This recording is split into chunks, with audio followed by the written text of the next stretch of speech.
Hey everyone, welcome to diorama update number 78. Today I'll be going over the S35 vignette, as well as these 3 British 8th Army troops that I've been working on. But yeah, it's going to be about it for the video, so stay tuned and let's get right into it. Alright, so starting off here, we've got the 3 infantrymen from the British 8th Army in North Africa. These figures came from a kit that's it's a dragon kit called the Commonwealth Infantry, Italy, 1943-44. Doing some research, I saw that the khaki two-piece was used very commonly throughout Italy as well as North Africa. So went ahead with those guys, and I had to do some converting. Unfortunately, the kit I got was from eBay, like right when I first got in the hobby, and not all the parts came with it. So like arms didn't come with either one of these guys, and there was a sprue A and a sprue B. I had 2 sprue A's, and parts were missing. So had to work with what I had, but it worked out in the end for what I'm wanting to capture with these guys. They'll be walking on the side of a road in North Africa with a tank passing by. But yeah, so getting right into it, we'll start off with the NCO, which is this guy here. Alright. You can kind of see, so like I said, he has a resin head. He's got his helmet, and these are guys walking away from the front. So it's going to be windy. He's got his helmet straps blown in the wind, his helmet's crooked on his head, he's got a smoke, he's kind of looking up, gesturing towards what'll be a tank going by.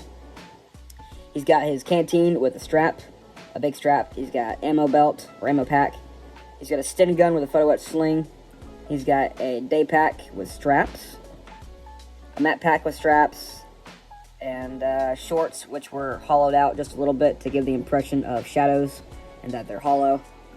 And yeah. So, pretty excited about this. Really like how he turned out. Next, you're going to have the rifleman. So this guy, not too much was done to him, like compared to the officer or the NCO over there. But he's got kind of like the shell-shocked look on his face. Pack has straps on it. Helmet straps blown in the wind. Rifle, different arms. He's got a watch on his hand, or on his wrist. Photo etch sling. And the legs, pant legs were also hollowed out just a little bit. And, yeah, fun stuff. Enjoyed working with him as well. And then last, but definitely not least, is the Bren Gunner. So you can kind of see he's looking up. He also has his helmet. His helmet's mostly on right. Helmet straps going flying back in the wind. He's looking up towards some aircraft flying by. He's got his Bren gun on his shoulder, pack with straps. He's got a smoke in his other hand that's moving freely. His canteen, backpack, and like I said, the Bren gun with a photo etch sling. So pretty fun stuff. I'm very happy working on these guys. Took me about 2 days to work on. Pretty satisfied with how they turned out. But yeah, let me know what you guys think down below. Alright, so up next we have the S35 from Heller, as well as the vignette that I've been working on for the past 2 weeks. This was really fun to do. I have fallen in love with the smaller vignette look, or smaller diorama look. Now I will say the figures as well as the tank are not glued down, but just to give you guys an idea of the layout I'm wanting to do, essentially the tank and infantry are clearing parts of the countryside. They're crossing this little bridge, and then you got the infantry. That dude's crossing, this dude's crossing also, but looking down into the creek. You've got the dirt road, the bridge, creek, a couple of small ditches, brick wall back there with foliage. So I got the plaque right there. But I'm going to go ahead and take off the infantry as well as the tank. Now, these infantrymen are repurposed. All I did was give them a wash and then matte coat them. They still have like seam lines on their legs, but they're really not the main focus of this. That's why I'm not worried about repainting them, taking the seam lines off and repainting them. These guys are from my old R35 diorama, so they're getting repurposed for the S35. And mainly because the vignette, or whatever, the diorama didn't look right with just the tank, in my opinion, so I wanted to add some infantry, but I didn't want to have to wait for a new set to come in or spend the money to buy them.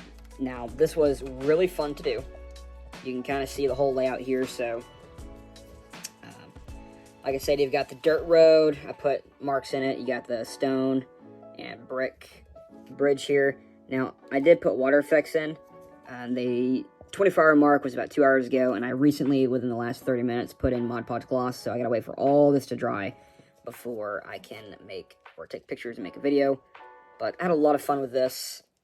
A lot of fun. I tested out a lot of new things for me, like foliage-wise, how to do things. really just a splendid time. Got some leaves scattered about. Sides of the creek bed have all sorts of fun stuff coming out. I even made a mile marker right there, has made out of concrete. It's kind of chipped and whatnot. Got some trees and bushes. Nice little brick/stone wall. All sorts of foliage. So, really enjoyed working on it, and I think a lot of my builds are going to be this size or slightly bigger, like enough to fit like an actual like MBT main battle tank. And now my idea with the North Africa build will be probably the exact same size as this, because I'm wanting to do a Stuart tank, an American Stuart tank going by on a sandy road in North Africa with the infantry walking the opposite way. So shouldn't be too hard to make it about the same size. Give you guys a look at the plaque. So lots of fun stuff. Really enjoyed working on it. The S35, it's okay. The kit I bought for $10. It's a Heller kit from like the 70s or whatever.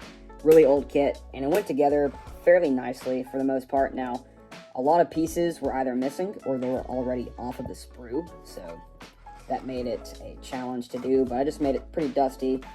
I got the tracks all rusty as well as shiny on the contact points, and then made it really dusty. But, oh, that and the roundels. The kit did not come with any decals with the exception of the license plate on the front and the rear. So I had to go and I made my own stencils, which as you can see, did not turn out the greatest. But that's okay. We're just going to chop it up to, you know, the painting wasn't the best. It wasn't perfect either. So then you got a ricochet or glaze right there on the turret. Thought that'd be cool to add. Anyways, that's really it for the video today, guys. There will be a video, a slideshow of the finished vignette or the diorama later on today at some point, but yeah, stay tuned for that. Stay tuned for the North Africa build, as well as I'll be working on those infantry in the back for the Ukraine build as well here soon. But that's pretty much it. Thank you guys for watching. Hope you enjoyed it. Stay tuned for more. Stay safe. I'll catch you guys in the next one. See ya.